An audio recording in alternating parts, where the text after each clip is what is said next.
Alright fellas, so I already did a video with the 120 grain ELDs in the Power Pro 2000. It was a pretty good powder, seen some pretty good accuracy, okay velocities up towards the the top end. Now these 140 grains, I know you're not supposed to load them. They're a little bit too heavy for caliber, but it's just kind of like a little bit interesting to me, to try to push this big heavy bullet out of this little cartridge because it is so small. And Power Pro 2000 seems to be on the slow end of the powder scale for the 6.5 Grendel, so I wanted to try it. Now there's no load data for the Power Pro 2000 except what you can find off the internet. This is a bolt gun, so it's going to be definitely able to withstand a little bit higher pressures. So what I did was I loaded up 29, 30, 31. Now it doesn't mean we're going to get to 31. I want to try starting it off, at 29. I started off at the low end of the 120s. Now I seated these bullets to 2.3, so they're just a hair long for the mag. I can get 2.29 in a magazine, but the 2.3 is like pushing it.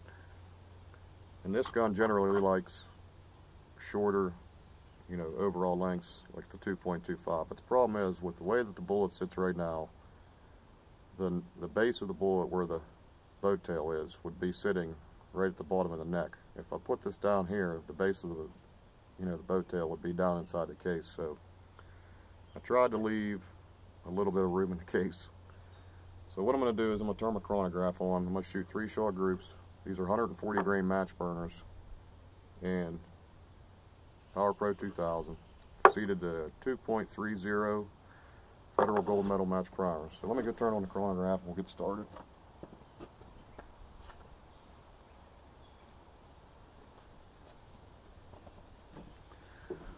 Now, I have no idea what kind of pressure we're going to see or anything. This is probably starting off at the high end anyways, so this is basically experimental for me and you. Just hopefully everything works out okay. I did see some load data where guys were shooting 140s with like 28 and they're still not seeing any pressure, so you got to remember that this is for a bolt action gun. With a AR, I'm not sure what you're going to see. So I got a target down there with a piece of paper with one dot in the center. I'm going to shoot that one first to see where these are hitting, because it's sighted in for the 120s, but I got a feeling these are going to end up shooting a little low. So I'll single feed them, shoot 3 shot groups, check the velocities. Here we go.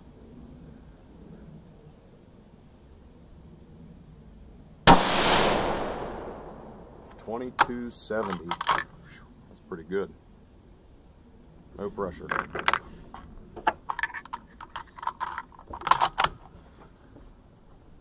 What I'd like to see is 2350 maybe.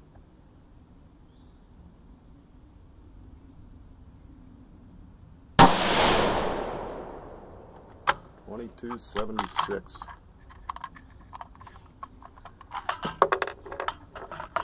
Still not bad. Primers, there's no pressure signs at all. Alright, last one. It's not really shooting that great of a group, but like I said, these like the shorter overall length. Alright, here we go.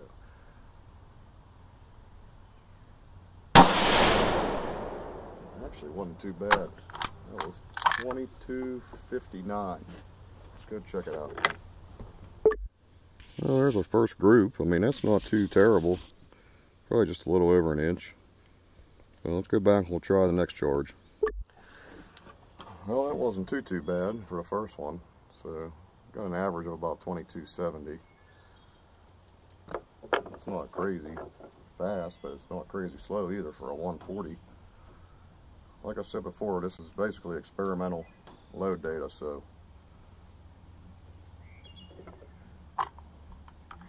I wouldn't use it, is what I'm trying to say. Or use at your own risk. Alright, now this one will be 30 30 grains, which now we're getting up into, you know, high pressure territory for this. So what I'm trying to accomplish is about 2350. So if I can get up around 2350, I'll be happy. I know the 140s ain't the best bullet for this gun, but I got a bunch of match burners that I had for my Creedmoor, and I thought it would just be kind of neat to use them to plink with.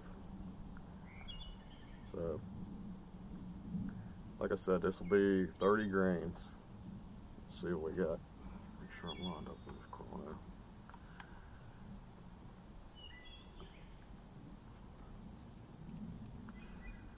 Alright, here we go.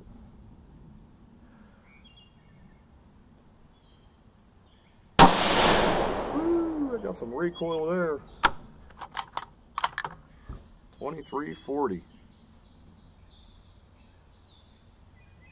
A little bit of flattened primer, but I'm gonna write these ones down. Still looks alright. Problem is my brass is chewed up. I need to get some new brass. I only had 100 pieces to start with. I've saved some for hunting purposes, you know, but a lot of this is starting to get beat up. And so a lot of times it's hard for me to tell except for the primer, but I loaded these ones with pretty good brass so I could see if there was any pressure.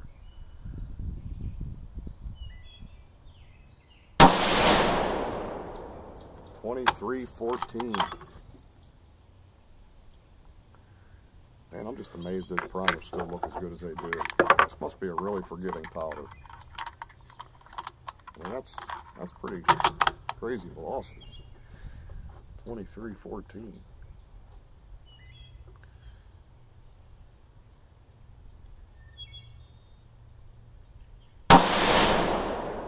I actually didn't shoot a bad group.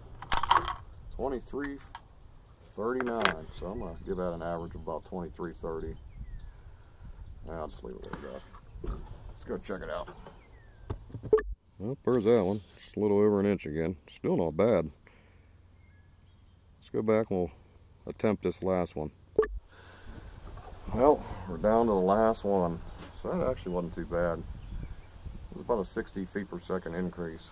70 maybe, 70 feet per second increase between that grain. Now looking at these primers, I mean, here's the higher charges of the 120 grains with the 32, and they look better than that. They were seated about almost identically to the 120s, to where the bullet would sit in the case. So they are seated a little bit longer, so I'm sure that's helping, you know, with the pressure. But we'll see if we hit the 2400 mark. I'm sure a lot of you guys are going to tell me I'm an idiot. I said this bolt action gun, I can squeak a lot more out of this than I would be comfortable with an AR. So here we go. I'm gonna shoot one, check it out. Hopefully I don't pop no primer. This Power Pro 2000, the reason why I'm going this high is because it seems like it's just such a forgiving powder. I mean, I wouldn't recommend doing this to your gun, but it's just crazy. Here we go.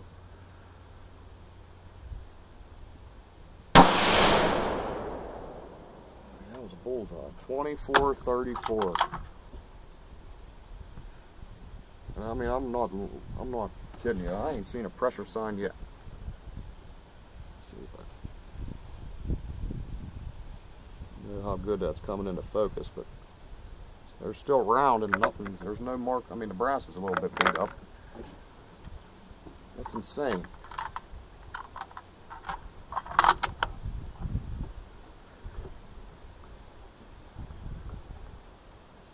Alright, here we go.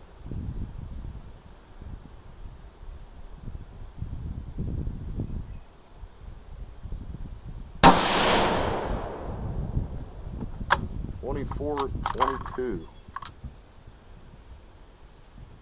Nothing. Go around.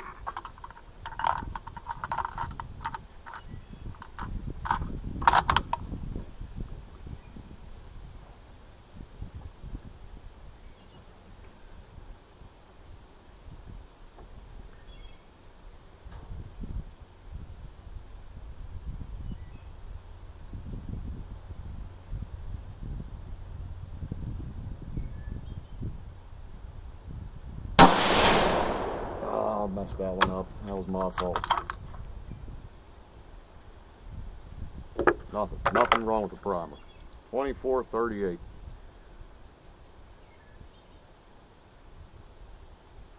So we're gonna give that about an average 2430. That's insane. Let's go check out this one. So there was my first two in the same hole. And that last shot, my glasses started fogging up, and the little dot in the center was going up and down. And when I pulled the trigger, that was my fault. Should have brought down my sandbags, but this was just basically for chronograph readings. So let's go back and we'll wrap this up. So there was the chronograph reading. 2438. Alright, well, to say I'm happy, this was just a old one that I had loaded up. I know some people are going to say that was probably stupid, but I came down the other day and shot these 140s, and I went up in like 0.3 of a grain increment all the way up till like 30, and there was no pressure signs, but I didn't chronograph it, and I knew that I could go higher. That's why I jumped in 1 grain increments, because I would not recommend jumping 1 grain increments, you know, loading anything. So, you know, we averaged probably around 2270 for the 29, 2340 give or take with the 30, and about 2440, you know, 2430 with the 31 grains. So that's really impressive. I mean, maybe this powder shines with the heavy bullets. You know, with the 120s, it basically leveled off after about 31 grains. You know, from 31 to 32.5, there was only maybe like a 60 feet per second gain.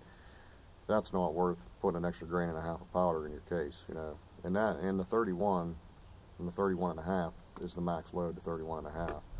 There's no load data for the 140s that I can find anywhere, so it was kind of just make up your own. I kind of started high and worked, but this powder is really weird. Like, I'm not seeing too much pressure. I mean, you are starting to see it, like, you know, slight flattening of the primers, but it's almost like with this powder, like, I can't get enough powder in the case to hit the primer, you know, to hit the pressure signs. Now, do I want to try it? Absolutely not. Do I recommend anybody shoot this load out of their AR? No. But I just thought it would be neat to show you guys. So if you're going to use any of this load data that I'm putting out here, just please be careful and please start low. So hopefully you guys enjoyed the video. I'll try to get some more out. I need to get a different bullet selection too. I want to maybe try some, you know, the 140s, 130 grain hunting bullets. I just picked up a pack of the 130 grain Sierra, I think they're the boat tail hollow point Sierra Game Kings, that I wanted to use for this for hunting, but 123s SSTs did so good last year that I don't know if I'm gonna switch or not. But so I'll have a video out on that. So I might actually use this powder for those 130s to see what kind of velocities I could get out of that. So I don't know, if you have any suggestions or any comments or anything, let me know. I'll catch you guys on the next one. Thanks for watching.